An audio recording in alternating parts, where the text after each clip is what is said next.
ദൈവത്തിന് മഹത്വം. അനുഗ്രഹിക്കപ്പെട്ടതായ സമയം ദൈവം നമുക്കൊരിക്കൽ ദൈവത്തെ സ്തുതിക്കുകയാണ്. ഇവിടെയുള്ള ശുശ്രൂഷൻ മദ്രാസിൽ പോയതുകൊണ്ട്, അതുപോലെ പട്ടാഴിയിലും 6 സ്ഥലങ്ങളിലുള്ള സഹോദരന്മാർ ഇവിടെ മദ്രാസിൽ പോയിരിക്കുന്നു. അതിനാൽ ഇന്ന് രാവിലെ ഇവിടെ വരുവാനിടയായി.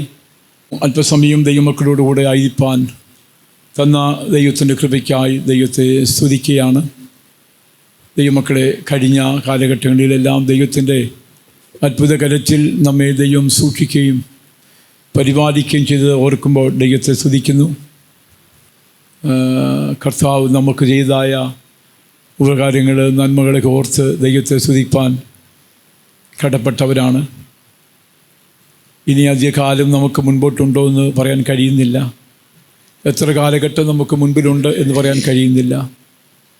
ഇപ്പോൾ മഹാമാരി, കോവിഡ് മഹാവ്യാധി നീങ്ങിക്കൊണ്ടിരിക്കുന്നു. അപ്പോൾ മറ്റ് വൈറസ് ഇങ്ങനെ വരികയാണ്. ഇപ്പോൾ പലവിധമായിരിക്കുന്ന വ്യാധികൾ, രോഗങ്ങൾ വന്നുകൊണ്ടിരിക്കുന്ന ഒരു കാലഘട്ടം. ഇതൊന്നും തീരാൻ പോകുന്നില്ല. കർത്താവിൻ്റെ വരവരെയും ഇത് കാണും എന്ന് ഞാൻ പ്രതീക്ഷിക്കുക. കാരണം ഒന്ന് മാറുമ്പോൾ മറ്റൊന്ന്. ഇപ്പോഴുണ്ടാകുന്ന വൈറസിൽ അല്ലെങ്കിൽ പുതിയ രോഗത്തിന് ഇപ്പോൾ ഇറക്കിയിരിക്കുന്ന വാക്സിനൊന്നും പ്രയോജനമല്ലെന്ന് ആരോഗ്യ മന്ത്രി എന്നെ പറഞ്ഞിരിക്കുന്നു. അങ്ങനെയെങ്കിൽ വാക്സിനൊന്നും പ്രയോജനമൊന്നുമില്ല. അതുകൊണ്ടൊന്നും നമുക്കില്ല. ദൈവം നമ്മെ സഹായിച്ചാലുണ്ട്, ദൈവം നമ്മെ ബലപ്പെടുത്തിയാലുണ്ട്, ദൈവം നമ്മെ സൂക്ഷിച്ചാലുണ്ട്. അത് മാത്രമേ നമുക്ക് പറയാൻ കഴിയുള്ളൂ. ഓരോരോ രോഗങ്ങൾ വരുമ്പോൾ അതിൻ്റെ കാര്യങ്ങളൊക്കെയും ഇറക്കിക്കൊണ്ടിരിക്കുന്ന അവസ്ഥയാണ്. കണ്ടുപിടിച്ച് മരുന്നൊക്കെ കണ്ടുപിടിക്കുന്നു, പക്ഷേ അത് പ്രയോജനപ്പെടുന്നില്ല. എത്രയോ വ്യക്തികൾ ഈ ലോകത്തു നിന്ന് മാറ്റപ്പെട്ടു. പത്രത്തിൽ തന്നെ വായിച്ചു, വാക്സിൻ എടുത്തവർ തന്നെ എത്രയോ വ്യക്തികൾ മരണപ്പെട്ടു. വീണ്ടും വീണ്ടും രോഗങ്ങൾ, പലവിധ വ്യാധികൾ ഉണ്ടാകുകയാണ്. എന്നാൽ ദൈവത്തിൻ്റെ കരുണയാൽ ദൈവം നമ്മെ കാത്തല്ലോ, സൂക്ഷിക്കുന്നല്ലോ ഒന്ന് ഓർക്കുമ്പോൾ ദൈവത്തെ സ്തുതിക്കുകയാണ്. ദൈവത്തിന് സ്തോത്രം. നമുക്ക് നമ്മുടെ കർത്താവിലേക്ക് നമുക്ക് അടുക്കാം. പ്രിയ ദൈവമക്കളെ, ലഭിക്കുന്ന സമയം പാഴാക്കാതെ നമുക്ക് ദൈവത്തിൻ്റെ ഇഷ്ടത്തിന് ഒത്തവണ്ണം മാത്രം ചെയ്ത് ജീവിക്കുവാൻ കടപ്പെട്ടവരാണ്. അങ്ങനെ ഞാനായി സമർപ്പിക്കണമേ. കർത്താവ് വരി താമസിക്കുന്നെങ്കിൽ നമുക്ക് ഈ വരുന്ന ആഴ്ചയിൽ വേലക്കാട് ശുശ്രൂഷയുടെ മീറ്റിംഗ് ഉണ്ട്. വൈകിട്ടായിരിക്കും ശുശ്രൂഷയുടെ മീറ്റിംഗ്. വെള്ളിയാഴ്ച രാത്രിയിൽ, ശനിയാഴ്ച മാസയോഗം ഉണ്ടായിരിക്കുന്നതാണ്. ദൈവം നമ്മെ എല്ലാവരെയും സഹായിക്കുന്നതിനായി സ്തോത്രം ചെയ്യാം. സ്തോത്രം, സ്തോത്രം, സ്തോത്രം, സ്തോത്രം, സ്തോത്രം, സ്തോത്രം, സ്തോത്രം, സ്തോത്രം, സ്തോത്രം, സ്തോത്രം, സ്തോത്രം, സ്തോത്രം, സ്തോത്രം, സ്തോത്രം. ഉൽപ്പത്തി പുസ്തകം 2-ാം അധ്യായത്തിൻ്റെ 8-ാം വാക്യം. അനന്തരം യഹോവയായ ദൈവം കിഴക്ക് ഏദനിൽ തോട്ടമുണ്ടാക്കി താൻ സൃഷ്ടിച്ച മനുഷ്യനെ അവിടെയാക്കി. ദൈവത്തിന് മഹത്വം. ഏദനിൽ തോട്ടമുണ്ടാക്കി താൻ സൃഷ്ടിച്ച മനുഷ്യനെ അവിടെ ആക്കി. ദൈവത്തിൻ്റെ തോട്ടത്തെക്കുറിച്ച് നമ്മൾ പഠിക്കുമ്പോൾ അതിൻ്റെ വിശേഷതയെക്കുറിച്ച് നമുക്ക് പഠിക്കാം. ഈ തോട്ടം എന്ന് പറയുന്നത് ദൈവത്തിൻ്റെ തോട്ടമാണ്. എസെക്കിയേൽ 31:9 വാക്യം. ഞാൻ അതിന് ഭംഗി വരുത്തിയതിനാൽ ദൈവത്തിന്റെ തോട്ടമായ ഏദനിലെ സകല വൃക്ഷങ്ങളും അതിനോട് അസൂയപ്പെട്ടു. ദൈവത്തിന്റെ സ്തോത്രം. ദൈവത്തിന്റെ തോട്ടമായ ഏദൻ. ഇപ്പോൾ ഏദൻ തോട്ടം എന്ന് പറയുന്നത് ദൈവത്തിൻ്റെ തോട്ടമാണ്. ദൈവത്തിൻ്റെ തോട്ടത്തിലാണ് താൻ സൃഷ്ടിച്ച മനുഷ്യനെ അവിടെയാക്കി. ഞാൻ നിങ്ങളോട് പറയാൻ ആഗ്രഹിക്കുന്നത്, ഈ തോട്ടത്തിലെ 4 വിധമായിരിക്കുന്ന ഗുണങ്ങളെക്കുറിച്ച് നമുക്ക് കാണാൻ കഴിയുന്നു. ദൈവത്തിന് സ്തോത്രം. ദൈവത്തിൻ്റെ തോട്ടമാണ്. ഈ തോട്ടം ദൈവസഭയോട് സാദൃശ്യമായി നമുക്ക് പഠിക്കാം. ദൈവത്തിൻ്റെ സഭയിൽ ഉണ്ടായിരിക്കേണ്ടതായ, അത് എന്നിലും നിങ്ങളിലും ഉണ്ടായിരിക്കേണ്ടതായ 4 വിധമായിരിക്കുന്ന അനുഭവങ്ങൾ പ്രധാനമാണ്. നമുക്ക് അറിയാവുന്ന വിഷയം തന്നെയാണ്. വായിച്ചു കേൾക്കുമ്പോൾ നമുക്ക് അറിയാവുന്ന വിഷയം തന്നെയാണ്. എന്നാൽ ഈ വിധ സ്വഭാവങ്ങൾ ദൈവത്തിൻ്റെ തോട്ടത്തിൽ എപ്പോഴും ഉണ്ടായിരിക്കണം. ഇവിടെ വായിക്കുന്നത് യെശയ്യാപ്രവചനം 51-ന്റെ 3-ാം വാക്യത്തിൽ വായിക്കുമ്പോൾ, യഹോവയുടെ തോട്ടത്തിൽ ആനന്ദവും സന്തോഷവും സ്തോത്രവും സംഗീതഘോഷവും അതിൽ ഉണ്ട്. ഈ 4 വിധാനുഭവം വായിച്ചാട്ട്. ആനന്ദവും സന്തോഷവും സ്തോത്രവും സംഗീതഘോഷവും അതിലുണ്ടാകും. യഹോവ സിയോനെ ആശ്വസിപ്പിക്കുന്നു, അവൻ അതിലെ സകല ശൂന്യ സ്ഥലങ്ങളെയും ആശ്വസിപ്പിച്ചു.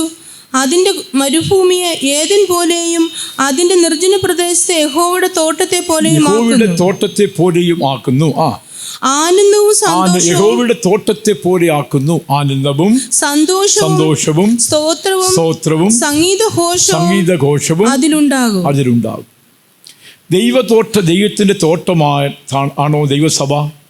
ആ ദൈവസഭയിൽ നിശ്ചയമായും ദൈവമക്കളെ വിവിധമായിരിക്കുന്ന അനുഭവങ്ങൾ ഉണ്ടായിരിക്കും എന്ന് കാണാൻ കഴിയുന്നു.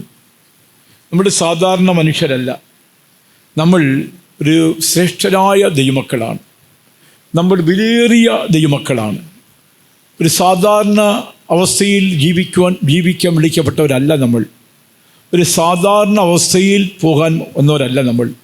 ഏറ്റവും ശ്രേഷ്ഠരായി ജാതികളുടെ മുമ്പിൽ, സമൂഹത്തിൽ, സഭയിൽ, കുടുംബത്തിൽ, വ്യക്തിപരമായ ജീവിതത്തിൽ, എല്ലായിടങ്ങളിലും ജീവിതത്തിൽ ദൈവമക്കളെ ദൈവത്തിൻ്റെ തോട്ടമായ ഏദനിലുണ്ടായിരിക്കുന്ന വിവിധമായിരിക്കുന്ന അനുഭവങ്ങൾ നമ്മളിലും കാണണമെന്ന് കർത്താവ് ആഗ്രഹിക്കുക.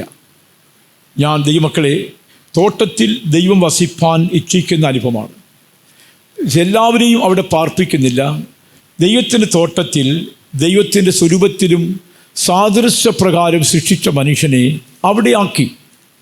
അവർ ദുഃഖിക്കാൻ വേണ്ടിയല്ല, വ്യാകുലപ്പെടാൻ വേണ്ടിയല്ല, സന്തോഷത്തോടെ ജീവിപ്പാൻ വേണ്ടിയാണ് അവരെ ആക്കിയത്. ദൈവത്തിന് സ്തോത്രം. സൃഷ്ടിച്ച മനുഷ്യനെ അവിടെ ആക്കി. ദൈവമക്കളെ, നമ്മെ ദൈവം മിസ്രൈമിൽ നിന്ന് വിടുവിച്ച് കർത്താവ് പുതിയൊരു സൃഷ്ടിയാക്കി ഈ ഏദനിലെ തോട്ടത്തിലേക്ക് നമ്മെ കൊണ്ടുവന്നിരിക്കുന്നു. നമ്മൾ ദുഃഖിക്കാൻ വേണ്ടിയല്ല, വ്യാകുലപ്പെടാൻ വേണ്ടിയല്ല. നമ്മുടെ എപ്പോഴും ഏത് നിലയിലായിരിക്കണം? അതിലൊന്നാമത് പറയുന്നത് ആനന്ദം ജീവിതത്തിൽ ഉണ്ടായിരിക്കണം. ഏത് സമയത്തും ദൈവമക്കളുടെ ജീവിതത്തിൽ ആനന്ദമാണ്, ദുഃഖം ഇല്ല. ആ ആനന്ദഘോഷം ഇന്ന് അനേക ദൈവമക്കളുടെ ജീവിതത്തിൽ ആനന്ദഘോഷവും സംഗീത സ്വരവും മണവാളൻ്റെ സ്വരവും എല്ലാം നീക്കപ്പെടുന്നൊരനുഭവമാണ്. കാണാൻ കഴിയുന്നില്ല. യെശയ്യാപ്രവചനം വായിക്കുമ്പോൾ കാണുന്നുണ്ട്. ദൈവമക്കളെ, ആനന്ദഘോഷവും സംഗീതധ്വനികളും മണവാളൻ്റെ സ്വരവും ഒക്കെയും നീക്കപ്പെടുന്നു എന്ന് കാണാൻ കഴിയുന്നു. നീങ്ങിപ്പോകുന്ന കാര്യം എന്തറിയാമോ? അവിടെ സന്തോഷത്തിൽ മനുഷ്യന് ജീവിപ്പാൻ കഴിയുന്നില്ല. എപ്പോഴും വ്യാകുലം, എപ്പോഴും ദുഃഖമാണ്, എപ്പോഴും നിലവിളിയാണ്, എപ്പോഴും സങ്കടമാണ്, എപ്പോഴും ആവലാതിയാണ്. എനിക്കതില്ല, ഇതില്ല, എനിക്കത് കിട്ടിയില്ല, ഇത് കിട്ടിയില്ല, എനിക്കത് കുറവുണ്ട്, ഇത് കുറവുണ്ട്. ഇങ്ങനെ വ്യാകുലപ്പെട്ട് മനുഷ്യൻ ജീവിക്കുന്ന ഒരു അവസ്ഥയാണ്. എന്നാൽ ദൈവം നമ്മെക്കുറിച്ച് ആഗ്രഹിക്കുന്നത് അങ്ങനെ വ്യാകുലപ്പെടുന്ന അനുഭവമല്ല. ദൈവമക്കളെ, ദുഃഖിക്കാൻ വേണ്ടിയല്ല. നിങ്ങൾ ദുഃഖിക്കരുത്. യഹോവയുടെ സന്തോഷം നിങ്ങളുടെ ബലമാണ്. നമ്മൾ ദുഃഖിക്കാൻ വിളിക്കപ്പെട്ടവരല്ല. എപ്പോഴും ആ സന്തോഷത്തോടെ ആനന്ദത്തോടെ ജീവിക്കണം. ജീവിതത്തിൽ നമ്മൾ ആനന്ദം കണ്ടെത്തേണ്ടത് 119 സങ്കീർത്തനത്തിൻ്റെ 111 വാക്യത്തിൽ ഇപ്രകാരം വായിക്കുന്നുണ്ട്: വചനം ഹൃദയത്തിൽ ആനന്ദം നൽകുന്നു. ദൈവത്തിൻ്റെ മക്കളുടെ ഹൃദയത്തിൽ ആനന്ദം നൽകുന്നു. എങ്ങനെയാണോ? ദൈവവചനത്തിൽ കൂടെ. വായിച്ചാട്ട്. അവ എൻ്റെ ഹൃദയത്തിൻ്റെ ആനന്ദമാകുന്നു. ദൈവത്തിൻ്റെ തിരുവചനം ഇവിടെ വായിക്കുമ്പോൾ ദൈവത്തിൻ്റെ വചനങ്ങൾ വായിക്കുന്നതും ഗ്രഹിക്കുന്നതും അതുപോലെ ജീവിക്കുന്നതും ദൈവമക്കളെ നമുക്ക് ആനന്ദമാണ്. ദൈവവചനം നമ്മെ സന്തോഷിപ്പിക്കുന്ന അനുഭവമാണ്. ദൈവത്തിൻ്റെ വചനത്തിൻ്റെ ആഴത്തിലേക്ക് നമ്മൾ ഇറങ്ങുമ്പോൾ അത് നമുക്ക് സന്തോഷം പ്രദാനം ചെയ്യുകയാണ്. എവിടെയാണ്? ഹൃദയത്തിൽ ആനന്ദമായിരിക്കണം. ഹൃദയത്തിൽ ആനന്ദം ഉണ്ടാകണമെങ്കിൽ ലോകസ്നേഹം നമ്മളിൽ ഉണ്ടാകരുത്. ഇന്ന് ഞാൻ നിങ്ങളോട് ചോദിക്കട്ടെ, ഇന്ന് ഒരു കുറഞ്ഞത് 5 അധ്യായമെങ്കിലും ബൈബിൾ വായിച്ചവരൊന്ന് കൈവെക്കാമോ? 4, 3, 2 പേര്, 1 അതിൽ 4-5 പേരുണ്ട്, 5-6 പേരുണ്ട്. ദൈവത്തിന് സ്തോത്രം. ഞാൻ ഇന്ന് 5 അധ്യായം വെളുപ്പിലെ 3 മണിക്ക് എഴുന്നേറ്റ് ബൈബിൾ വായിച്ചു. എപ്പോഴും ഞാൻ മിക്കവാറും 2:30 എഴുന്നേൽക്കും. കർത്താവ് എന്നെ എഴുന്നേൽപ്പിക്കും. അപ്പോൾ ഞാൻ എഴുന്നേറ്റ് മുഖം കഴിയിട്ട് വെള്ളം ശുദ്ധമാക്കിയിട്ട് ബൈബിൾ വായിക്കാനിരിക്കും. അതിന് ശേഷം സ്വോത്ര പ്രാർത്ഥന സമയമാകുമ്പോൾ പോയി സ്വോത്ര പ്രാർത്ഥന ഇരുന്നിട്ട് പോയി വരും. അപ്പോൾ എപ്പോൾ മിക്കവാറും എന്നെ 2:30 ഉണ്ട്. പക്ഷേ ഇന്ന് ഞാൻ 3 മണിക്ക് എഴുന്നേറ്റ് 3 മണിക്ക് എഴുന്നേറ്റ് ബൈബിൾ വായിക്കാൻ തുടങ്ങി. സ്വോത്രം, സന്തോഷം. അതെന്തൊരു ആനന്ദമെന്ന് അറിയാമോ? ഈ ദിവസങ്ങളിൽ ദൈവത്തിൻ്റെ വചനം, തിരുവചനം നമ്മുടെ അണ്ണാക്കിന് മധുരമാണ്. അത് ആ വചനം കൊണ്ട് വായിക്കും തോറും നമ്മുടെ ജീവിതത്തിൽ ആനന്ദമാണ്. തിരുവചനത്തിലേക്ക് നമ്മൾ ഇറങ്ങുമ്പോൾ എന്ത് സന്തോഷം എന്നറിയാമോ? എത്ര ആനന്ദമെന്ന് അറിയാമോ? അതിനാൽ ദൈവമക്കളെ, വചനം നമ്മൾ ആനന്ദമാക്കി ചെയ്യണം. കളിക്കാട് ഉള്ളത്തിൽ ഉല്ലസിച്ച് അല്ലെങ്കിൽ മറ്റുള്ള കാര്യങ്ങളിൽ സന്തോഷിച്ച് ലോകസ്നേഹം ഉള്ളത്തിലേക്ക് കൊണ്ടുവന്ന് സന്തോഷിക്കുന്ന അനുഭവമല്ല നമുക്ക് കർത്താവ് ആഗ്രഹിക്കുന്നത്. സന്തോഷത്തിൻ്റെ ഉത്തമഗീതം 1-ാം അധ്യായത്തിൻ്റെ 4-ാം വാക്യം വായിച്ചാട്ടെ. ഉത്തമഗീതം 1-ന്റെ 4-ാം വാക്യം പെട്ടെന്ന് വായിച്ചേ. നിന്റെ പിന്നാലെ എന്നെ വലിക്കാം, നാം ഓടിപ്പോകാം. രാജാവ് എന്നെ പള്ളിയറകളിലേക്ക് കൊണ്ടുവന്നിരിക്കുന്നു. ഞങ്ങൾ നിന്നിൽ ഉല്ലസിച്ച് ആനന്ദിക്കുന്നു. നിന്റെ പ്രേമത്തെ ഞങ്ങൾ നിന്നിൽ ഉല്ലസിച്ച് ആനന്ദിക്കുന്നു. എപ്പോഴും ദൈവമക്കളെ, ക്രിസ്തുവിനുള്ള ഉല്ലാസം, ക്രിസ്തുവിനുള്ള ആനന്ദം, ക്രിസ്തുവിനുള്ള സന്തോഷം ജീവിതത്തിൽ ഒരിക്കലും മാറിക്കൂടാത്ത അനുഭവമാണ്. ഇവിടെ വായിക്കുന്നത്, ഞങ്ങൾ നിന്നിൽ ഉല്ലസിച്ച് ആനന്ദിക്കുന്ന അനുഭവമാണ്. ദൈവത്തിന് സ്തോത്രം. എപ്പോഴും ആനന്ദമായിരിക്കണം. മനുഷ്യൻ ഇന്ന് ഭൗമ്യമായ കാര്യത്തിലാണ് പലരും ആനന്ദിക്കുന്നത്. സ്വർഗീയ സന്തോഷത്തിലുള്ള ആനന്ദമല്ല. നമ്മുടെ ദൈവമക്കളെ, സ്വർഗീയ വിളിക്ക് നമ്മൾ ഓഹരിക്കാരാണ്. നമ്മൾ സ്വർഗീയനെ പോലെ ജീവിക്കേണ്ടവരാണ്. നമ്മൾ സാധാരണ മനുഷ്യരെ പോലെ ജീവിക്കേണ്ടവരല്ല. അതുകൊണ്ട് എപ്പോഴും ഏത് സമയത്തും നമ്മുടെ ജീവിതത്തിൽ ഈ സന്തോഷം ആനന്ദം വിട്ടുപോകാതെ ജീവിക്കണം. വചനം വായിക്കുന്നതിലുള്ള ആനന്ദം, സ്തോത്രം പ്രാർത്ഥിക്കുന്നതിലുള്ള ആനന്ദം, ദൈവസ്ഥയിൽ വന്നിരുന്ന് കരഞ്ഞ് പ്രാർത്ഥിക്കുമ്പോഴുണ്ടാകുന്ന ആനന്ദം, ഭവനത്തിലിരിക്കുമ്പോൾ തനിപ്പെട്ടിരുന്നിട്ട് കുറച്ച് നേരം ഇരുന്ന് കർത്താവിനോട് നിലവിളിക്കുന്ന ഒരു ആനന്ദം, എന്ത് സന്തോഷമാണ്! ദൈവത്തിന് സ്തോത്രം. ഞാൻ കോട്ടയത്ത് കർത്താവിനെ ശുശ്രൂഷ ചെയ്യുമ്പോൾ ഒരു വീട്ടിൽ ഞാൻ വിസിറ്റിങ് എന്നിട്ട് ഞാൻ ചെല്ലുമ്പോൾ അവിടെ ഭർത്താവും ഭാര്യയും 2 മക്കളും, മക്കൾ സ്കൂളിലൊക്കെ പോന്നു, ഭർത്താവ് ജോലിക്ക് പോന്നു, ഭാര്യ സിസ്റ്റർ മാത്രമേ ഉള്ളൂ. അപ്പോൾ ഞാൻ അടുത്ത വീട്ടിൽ വിസിറ്റിങ് പോകുമ്പോൾ ഈ പുരുഷൻ 1 മണിക്കാണ് വരുന്നത്. ആ സമയത്തേക്ക് വരാമെന്ന് വിചാരിച്ചിരുന്നപ്പോഴുണ്ട് അവിടെ വലിയ ഉണർവ് നടക്കുന്നു. എന്താണ് അറിയാനായിട്ട് ഞാൻ ആ വീട്ടിലോട്ടൊന്ന് ചെന്നപ്പോൾ ആ വീട്ടിൻ്റെ ഫ്രണ്ട് ഹാളിൽ ഒരു ഹാളുണ്ട്. അവിടെ വന്ന് പായിട്ട ശേഷം ഈ സഹോദരി, ഞാൻ ജനലിൽ കൂടെ തുറന്ന് നോക്കിയപ്പോൾ ഈ സഹോദരി മാത്രമേ ഉള്ളൂ. അവരങ്ങോട്ട് പാട്ടുപാടി ആത്മാവിൽ നിറയുകയാണ്. ഞാൻ ശബ്ദമൊന്നും ഉണ്ടാക്കാതെ പതുക്കെ ഞാൻ അടുത്ത വീട്ടിലെല്ലാം പോയിട്ട് ആ സഹോദരൻ 1 മണിക്ക് വരും. ആ സമയമായപ്പോഴത്തെ ഞാൻ ചെന്നു. ദൈവത്തിന് സ്തോത്രം. ഞാൻ ചോദിച്ചു, ഇത് വളരെ സന്തോഷമായി ഉളവാക്കുന്ന അനുഭവമാണല്ലോ. അയ്യോ അപ്പച്ച, ഞാൻ എല്ലാ ദിവസവും 12 മണിയാകുമ്പോൾ ഞാൻ എൻ്റെ ജോലിയെല്ലാം തീർത്ത് ഭക്ഷണമൊക്കെ ഒരുക്കി വെക്കും. അച്ഛൻ 1 മണിക്ക് വരും. ഞാൻ 12 മുതൽ 1 മണിവരെയും ഞാൻ തനിയെ ഇരുന്ന് പാട്ടുപാടി ആത്മാവിൽ നിറഞ്ഞ് ദൈവത്തെ സ്തുതിക്കുന്ന അനുഭവം എനിക്ക് വലിയ ആനന്ദമാണ്. ഞാൻ കരഞ്ഞു. എത്ര കുടുംബത്തിൽ അങ്ങനെ ഉണ്ട് ദൈവമക്കളെ? ലഭിക്കുന്ന സമയം ഏതെങ്കിലും ടെലിവിഷന് മുമ്പിലിരിക്കാനോ അല്ലെങ്കിൽ കമ്പ്യൂട്ടറിന് മുമ്പിലിരിക്കാനോ അല്ലെങ്കിൽ മറ്റേതെങ്കിലും ഉല്ലാസത്തിൽ സന്തോഷത്തിലിരിക്കുന്ന അനുഭവമാണോ മനുഷ്യൻ ആഗ്രഹിക്കുന്നത്? ദൈവം അതാണ് ആഗ്രഹിക്കുന്നത്, ഒരിക്കലുമല്ല. നമ്മുടെ ആനന്ദം എന്ന് പറയുന്നത് മുഴങ്കാൽ മടക്കി തനിയെ ഇരുന്ന് ദൈവമക്കളെ സന്തോഷിക്കുന്നെങ്കിൽ, കൈയടിച്ച് ദൈവത്തെ സ്തുതിപ്പാൻ കഴിയുമെങ്കിൽ, ആത്മാവിൽ ആരാധിക്കാൻ കഴിയുമെങ്കിൽ, ദൈവത്തോട് സംസാരിപ്പാൻ കഴിയുമെങ്കിൽ നിശ്ചയമായും അത് വിജയമുണ്ട്. നിങ്ങൾ വിചാരിക്കുന്ന ഈ അന്യഭാഷ എന്ന് പറയുന്നത് ഒരു സാധാരണ അനുഭവം അല്ല ദൈവമക്കളെ. അതിന് വലിയ മർമ്മമുണ്ട്, വലിയ മർമ്മം. ഞാൻ ഒരു കാര്യം ഓർക്കുകയാണ്. ഫോർട്ട് കൊച്ചിയിലുള്ള നമ്മുടെ വിശ്വാസി സഹോദരന് താൻ കപ്പലിൽ ഒരു ജോലിക്ക് വേണ്ടി അവിടെ പോയി. ദൈവത്തിന് സ്തോത്രം. അവിടെ ജോലിക്കായിട്ട് താൻ പോയപ്പോൾ തനിക്ക് വിദ്യാഭ്യാസവും മറ്റൊന്നുമില്ല. അവിടെ ഇൻ്റർവ്യൂ നടത്തിയ വ്യക്തി എന്ന് പറയുന്നത് സായിപ്പ് ഇത് കുറച്ച് ഇംഗ്ലീഷിലൊക്കെ ഒത്തിരി കാര്യം ചോദിച്ചു. പുള്ളിക്ക് ഇതൊന്നും എന്താണെന്ന് അറിയത്തില്ല. ചിലതിനെല്ലാം എന്ത് ചെയ്തു, പുള്ളി യെസ് പറഞ്ഞു, ചിലർ നോ പറഞ്ഞു. എന്തിന് നോ പറഞ്ഞെന്നോ എന്ത് യെസ് പറഞ്ഞെന്നോ പുള്ളിക്ക് അറിയാൻ വയ്യ. അവർ സായിപ്പ് ചോദിക്കുന്നതിനൊക്കെ എന്താണ്, പുള്ളി ഇംഗ്ലീഷ് അറിയത്തില്ല. അത് യെസ്സും നോസൊക്കെ പറഞ്ഞു. ഒടുവിൽ അറിയാമോ, പുള്ളി അങ്ങോട്ട് ആത്മാവിൽ അങ്ങ് നിറഞ്ഞ അന്യഭാഷ അങ്ങോട്ട് പറഞ്ഞു. ഈ അന്യഭാഷ പറഞ്ഞത് മൊത്തം സായിപ്പിൻ്റെ ചോദ്യത്തിൻ്റെ ഉത്തരമായിരുന്നു. ഇതെല്ലാം കഴിഞ്ഞ് കഴിഞ്ഞപ്പോഴുണ്ടല്ലോ, നിങ്ങളെ ജോലിക്ക് എടുത്തിരിക്കുന്നു പറഞ്ഞിട്ട് ഓർഡറായി. എന്നെ പോന്നെ ഇന്നും ഇപ്പം പുള്ളി ജോലി ചെയ്തുകൊണ്ടിരിക്കുകയാണ്. പുള്ളി അതിന് പ്രൊമോഷൻ പുള്ളി കിട്ടി. വളരെ അനുഗ്രഹമായ ആത്മീയനായൊരു വിശ്വാസി. നോക്കിക്കോണം, എവിടാണോ ആൻസർ, സായിപ്പിൻ്റെ ചോദ്യത്തിൻ്റെ ആൻസർ കൊടുത്തത് എങ്ങനെയാണ്? അന്യഭാഷയില്ല. അന്യഭാഷ സംസാരിച്ചത് മൊത്തം സായിപ്പിൻ്റെ ക്വസ്റ്റ്യൻ്റെ ആൻസറായിരുന്നു. ഇത് ഒരു കഥ പറയുന്ന കാര്യമല്ല, നമ്മുടെ വിശ്വാസികളുണ്ടായ കാര്യം പറയുകയാണ്. ദൈവമക്കളെ, അന്യഭാഷയിൽ മർമ്മമുണ്ട്. അത് ഏറ്റവും ശ്രേഷ്ഠമായ അനുഭവമാണ്. നീ ആത്മാവിൽ ദൈവസന്നിധിയിൽ ഇരുന്നിട്ട് ആത്മാവിൽ ആരാധിച്ച് അന്യഭാഷ സംസാരിച്ച് കർത്താവിനെ മഹത്വപ്പെടുത്തുവാൻ കഴിയുമെങ്കിൽ അതിനൊരു മർമ്മമുണ്ട്, അതിന് രഹസ്യമുണ്ട്. നീ സംസാരിക്കുന്ന ഭാഷ മുഴുവനും നമ്മുടെ ദൈവത്തിനറിയാം. അന്യഭാഷകളിലും അന്യന്മാരുടെ അധരങ്ങളിലും ജനത്തോട് സംസാരിക്കും. അങ്ങനെ ദൈവത്തോട് സംസാരിക്കുന്ന ഭാഷ അതൊരു വലിയ മർമ്മമാണ് ഈ മക്കളെ. അതിൽ ആനന്ദമുണ്ട്, സന്തോഷമുണ്ട്, ദുഃഖമില്ല, മുറവിളിയില്ല, ഒന്നും ഉണ്ടാകിയില്ല. എപ്പോഴും ആനന്ദത്താൽ നിറഞ്ഞ് സന്തോഷിക്കുന്ന അനുഭവം. ഇന്നലെ അവിടെ ഉമ്മന്നൂരിൽ ഒരു അടക്കം ഉണ്ടായിരുന്നു. ദൈവത്തിന് സ്തോത്രം. ഒരു പാവപ്പെട്ട വിശ്വാസി, ഒരു കൊച്ചു വീട്, ചെറിയ വീട്. ദൈവത്തിന് സ്തോത്രം. കൃപയാൽ ഞാനും പോയി. ഒരു സാധുവായ മനുഷ്യൻ. പക്ഷെ 9 മക്കളുണ്ട്. ഈ 9 മക്കളും TPM വിശ്വാസികൾ. ഈ 9 മക്കളും അവരുടെ ഭാര്യമാരും കുഞ്ഞുങ്ങളും കൊച്ചു കുഞ്ഞുങ്ങളും എല്ലാം ഈ കുടുംബത്തിൽ കൂടിയിട്ടുണ്ട്.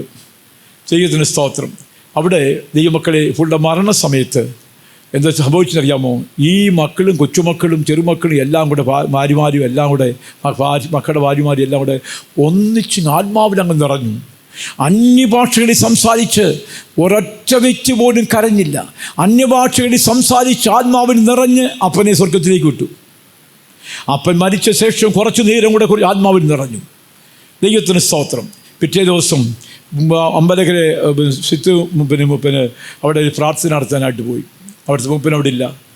പ്രാർത്ഥന നടത്തിയിട്ട് പുള്ളി അങ്ങോട്ട് കരയാൻ തുടങ്ങിയെന്ന് പറഞ്ഞു. എന്നോട് പറഞ്ഞു, കാരണം ഈ കുഞ്ഞുങ്ങളുടെ എല്ലാം ആത്മനിറവ്, കൊച്ചു കുഞ്ഞുങ്ങൾ വരെ ആത്മാവിൽ നിറഞ്ഞ് സന്തോഷിച്ചു. തൻ്റെ ജീവിതം വളരെ ക്ലിയറായിരുന്നു, സന്തോഷമായിരുന്നു. ജോസഫ് ഫാസ്റ്റർ അടക്കത്തിന് വന്നിരുന്നു കോഴഞ്ചേരിയിൽ നിന്ന്. കാരണം അത്രയും ഒരു ശ്രേഷ്ഠനായ അപ്പന, പാവപ്പെട്ട വ്യക്തി. ദൈവമക്കളെ, സാമ്പത്തികമായിട്ട് ഉയർന്ന വ്യക്തിയല്ല, മനോഹരമായ ജീവിതത്തെ കാഴ്ചവെച്ച മനുഷ്യൻ. തനിക്ക് ഒരു കാര്യം ജോസഫ് ഫാസ്റ്റർ ഒരു കാര്യം പറഞ്ഞു. എന്തറിയാമോ? 20 വർഷത്തിന് മുൻപായിട്ട് ചാക്കോച്ചൻ പാസ്റ്റർ എൻ്റെ കയ്യിൽ നിന്ന് ഒരു 350 രൂപ ഏതോ കഷ്ട സമയത്ത് പുള്ളിയുടെ നിന്ന് മേടിച്ചു. 350 രൂപ. ജോസഫ് പാസ്റ്റർ അവിടെ ഒരു ബൈബിൾ സ്റ്റഡിക്കായിട്ട് ട്രിവാൻഡ്രത്ത് പോകുന്നത് അറിഞ്ഞപ്പോൾ പെട്ടെന്ന് അപ്പച്ചൻ പറഞ്ഞു, അപ്പച്ച ഒരു കാര്യം എനിക്കോട് ഒരു ഉപകാരം ചെയ്യാമോ? ഞാൻ ഇത്ര വർഷത്തിന് മുമ്പായിട്ട് 350 രൂപ ഞാൻ ചാക്കോച്ചപ്പച്ചൻ്റെ നിന്ന് ഞാൻ മേടിച്ചു, ഇതം കൊടുത്തേക്കാമോ? ഞാനും കൊടുത്തേക്കാന്ന് പാസ്റ്റർ പറഞ്ഞു. ഇല്ലല്ല, ഞാൻ തന്നെ കൊടുക്കണം നിശ്ചയമായും. ആ 350 രൂപ പേപ്പറിനകത്ത് പൊടിഞ്ഞ് പാസ്റ്ററെ കൊടുത്ത് പാസ്റ്റർ കൊണ്ടുവന്ന് ചാക്കോച്ചാൻ്റെ കൊടുത്തു. ചാക്കോച്ചാൻ മേടിച്ച് പറഞ്ഞു, എന്താ ഇത്, എന്തിനാ മേടിച്ചു? ഞാൻ അന്ന് വെറുതെ കൊടുത്താണല്ലോ, വായ്പ കൊടുത്തല്ല. അയ്യോ, പുള്ളി വായ്പയായിട്ട് മേടിച്ചതാണ്, എനിക്ക് പിന്നെ ഞാൻ തരാൻ വെച്ചാന്ന് പറഞ്ഞ് മേടിച്ചാണ്, അതുകൊണ്ട് തന്നതാണ് എന്ന് പറഞ്ഞു. താനും തിരിയാം അത് വാങ്ങിയിട്ട് വേറെ പുതിയ ചെയ്തു, ഏതോ സാധനങ്ങൾ എടുത്ത ശേഷം പുള്ളിയുടെ കൊടുത്തുവിട്ട് കൊണ്ട് തിരിച്ചു കൊടുത്തു. അങ്ങനെ ഒരു കാര്യത്തിലും ക്ലിയറായി ജീവിതത്തെ സൂക്ഷിച്ച മനുഷ്യൻ. 84 വയസ്സുള്ള മനുഷ്യൻ. 84 വയസ്സ് വരെയും മരുന്ന് കണ്ടിട്ടില്ല, തൊട്ടിട്ടില്ല. അവിടെ മക്കളെ അങ്ങനെ വളർത്തുന്നു. അവിടെ ആ മകന് ഒരു കാല് പിറന്നപ്പോൾ ഒരു കാല് വളഞ്ഞിരിക്കുകയായിരുന്നു, നൂരത്തില്ല. ഒരു കാല് മാത്രമേ താഴെ നിലത്ത് തൊടുകയുള്ളൂ, ഒരു കാല് താഴെ തൊടത്തില്ല. ദൈവത്തിന് സ്തോത്രം. എന്താ പറയാമോ? ഈ അപ്പൻ ദൈവമക്കളെ ആ മകന് വേണ്ടി പ്രാർത്ഥിച്ചു. ഒരു വേറെ ശുശ്രൂഷയിൽ വന്ന ശേഷം മടൽപ്പൊടി വെച്ച ശേഷം കാലിൽ ചേർത്തിച്ച് കെട്ടി ശേഷം നടക്കാൻ പറഞ്ഞു. അപ്പനാ പ്രാർത്ഥിച്ചത്. അപ്പൻ പ്രാർത്ഥിച്ച ദൈവമക്കളെ ഇന്ന് കാലം നേരെ നടക്കുന്നു, 2 കാലം ഒന്നിച്ചു വെക്കുന്നു. അതുകൊണ്ട് ദൈവത്തിന് അവിടെ വിശ്വാസം, ശക്തി, അതാണ് ദൈവമക്കളെ ആനന്ദം. ആ മനുഷ്യനാണ് സ്വർഗത്തിലേക്ക് പോകുന്നത്. ദൈവത്തിന്റെ സ്തോത്രം. ഹല്ലേലൂയ. ദൈവമക്കളെ ജീവിതത്തെ ക്രമീകരിച്ചുകൊണ്ട് ആത്മനിറ ശക്തിയോടുകൂടെ വിശ്വാസത്തിന്റെ വീര്യമുള്ളവനായിട്ട് പ്രത്യാശയോടെ ജീവിച്ചു. കുഞ്ഞുങ്ങളെല്ലാവരും ഒരുപോലെ ആത്മാവിൽ സന്തോഷിച്ച് കർത്താവിനെ ആരാധിക്കുന്ന കുടുംബം ആനന്ദമാണ്. അങ്ങനെയുള്ളവരാണ് കർത്താവിന്റെ വരിയിൽ എടുക്കപ്പെടുന്ന ദൈവമക്കളെ. വിശ്വാസത്തിന് വീര്യത്തോടെ ജീവിച്ച പാവപ്പെട്ടവൻ. ഞാൻ അവർ ശുശ്രൂഷ ചെയ്യുന്ന കാര്യത്തിൽ എനിക്ക് ഭയങ്കര ധൈര്യം ഉണ്ടായിരുന്നു, സന്തോഷമുണ്ടായിരുന്നു. അത്ര ജീവിതത്തിൽ ക്രമീകരണത്തോട് ജീവിച്ചതായ ആ പാവപ്പെട്ട മനുഷ്യൻ സ്വർഗം തുറന്നു തന്നെ അവിടേക്ക് പ്രവേശിപ്പിച്ചു. ഹല്ലേലൂയ. ദൈവത്തിന് സ്തോത്രം. ദൈവീയ പ്രമാണത്തിൽ ജീവിച്ച് ആനന്ദത്താൽ ജീവിക്കണം. എന്താ വായിച്ചത്? 61 സങ്കീർത്തനം യെശയ്യാപ്രവചനം 61:3 വായിച്ചേ. യെശയ്യാവ് 61:3. സിയോനിലെ ദുഃഖിതന്മാർക്ക് വെണ്ണീരിന് പകരം അലങ്കാരമാലയും ദുഃഖത്തിന് പകരം ആനന്ദ തൈലവും വിഷണ്ണ മനസ്സിന് പകരം സ്തുതി എന്ന മേലാടയും കൊടുപ്പാൻ. ഹല്ലേലൂയ. ദൈവമക്കളെ, ആനന്ദവും സന്തോഷവും ദൈവം നമുക്ക് തരുന്നുണ്ട്. ജീവിതത്തിൽ ദൈവമക്കളെ ദുഃഖത്തോടെ വേദനയോട് ഭാരത്തോടെ വന്നിരിക്കുന്ന ആരെങ്കിലും ഇന്ന് പൗർക്കാലം ഉണ്ടെങ്കിൽ അവനോട് ദൈവത്തിൽ ആത്മാവ് സംസാരിക്കുന്നു. ദുഃഖിക്കുന്ന പകരം ആനന്ദം നിനക്ക് തരാൻ പോകുകയാണ്. ദുഃഖിക്കണ്ട, മുറവിളിക്കണ്ട. നീ ഏത് കാര്യത്തിൽ ദുഃഖിക്കുന്നു? നിന്റെ ദുഃഖം മാറ്റി നിനക്ക് ആനന്ദം തരുവാൻ കർത്താവ് ആഗ്രഹിക്കുന്നു. നമ്മുടെ കർത്താവ് നമ്മുടെ ഉള്ളത്തിലേക്ക് വരുമ്പോൾ എന്താണ്? നമുക്ക് ആനന്ദമാണ്, നമുക്ക് സന്തോഷമാണ്. യോഹന്നാൻ 3:30 വായിക്കുമ്പോൾ ദൈവമക്കളെ, ക്രിസ്തു നമ്മളിൽ വളരണം. ക്രിസ്തു നമ്മളിലേക്ക് വളരുമ്പോൾ നമ്മുടെ ജീവിതത്തിൽ ആനന്ദം ഉണ്ടാകുകയാണ്. പിന്നെ വളരുന്നതെല്ലാം വളർന്നു വരുന്നതല്ല, സ്വഭാവങ്ങളൊക്കെ ക്രിസ്തുവാണ്. വായിച്ചേ, അവൻ വളരണം ഞാനോ കുറയണം. അവൻ വളരട്ടെ, അവനുള്ള കൃപകൾ വളർന്നു വരട്ടെ.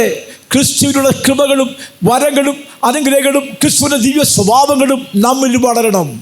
ക്രിസ്തു നമ്മിൽ വളരണം. വേറെ ഒന്നും വളർന്നു വരരുത്, വേറെ ഒന്നും വളരാൻ ഇടം കൊടുക്കരുത്. ക്രിസ്തു എന്നിൽ വളരണം, ക്രിസ്തു എന്നിൽ വളർന്നു വരണം, ക്രിസ്തു എന്നിൽ. ദൈവമക്കളെ, അതുകൊണ്ടാണ് പൗലോസ് പറയുന്നത്, ക്രിസ്തു നിങ്ങളിൽ ഉരുവാകുമ്പോഴും. ഞാൻ പിന്നെയും പ്രസവേദനപ്പെട്ട എൻ്റെ കുഞ്ഞുങ്ങളെ, പൗലോസിൻ്റെ ഭാരം എന്തായിരുന്നു? നിങ്ങളിൽ ക്രിസ്തു ഉരുവാകണം. ഓരോ ദൈവമക്കളെ ക്രിസ്തു ഉരുവാകണം. ക്രിസ്തു ഉരുവാക്കുക എന്ന് പറഞ്ഞാൽ ക്രിസ്തുവിൻ്റെ ദിവ്യ സ്വഭാവത്തിന് വളർന്നു വരണം. നമ്മുടെ ദൈവമക്കളെ ക്രിസ്ത്യാനികളായി ജീവിക്കുന്നവരാണ്, പക്ഷേ പെന്തക്കോസ്തുകാരാ. ക്രിസ്തുവിൻ്റെ ദിവ്യ സ്വഭാവം നമ്മിൽ വളർന്നു വരണം. അതാണ് ക്രിസ്തു തലയോളം. എഫീസ് ലേഖനത്തിൽ വായിക്കുമ്പോൾ 4:15 വായിച്ചാട്ട്. എഫീസ് ലേഖനം 4:15 വായിച്ച്. സ്നേഹത്തിൽ സത്യം സംസാരിച്ചുകൊണ്ട് ക്രിസ്തു എന്ന തലയോളം, സ്നേഹത്തിൽ സത്യം സംസാരിച്ചുകൊണ്ട് ക്രിസ്തു എന്ന തലയോളം സകലത്തിലും വളരുവാൻ ഇടയാകും. ക്രിസ്തു എന്ന തലയോളം എല്ലാറ്റിനും വളർച്ച പ്രാപിക്കണം. അതാണ് ദൈവമക്കളെ, ക്രിസ്തു നമ്മിൽ വളരണം. ക്രിസ്തു നമ്മിൽ വളരുമ്പോൾ എന്താണ് സംഭവിക്കുന്നത്?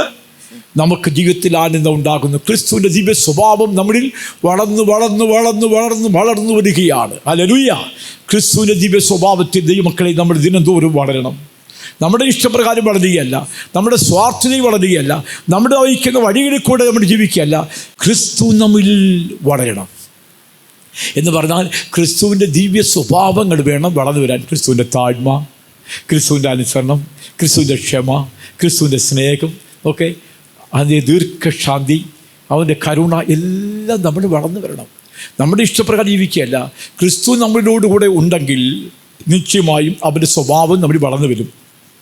ക്രിസ്തു എന്ന് പറയുമ്പോൾ ആനന്ദമാണ്, സന്തോഷമാണ്. ദൈവത്തിന് സ്തോത്രം.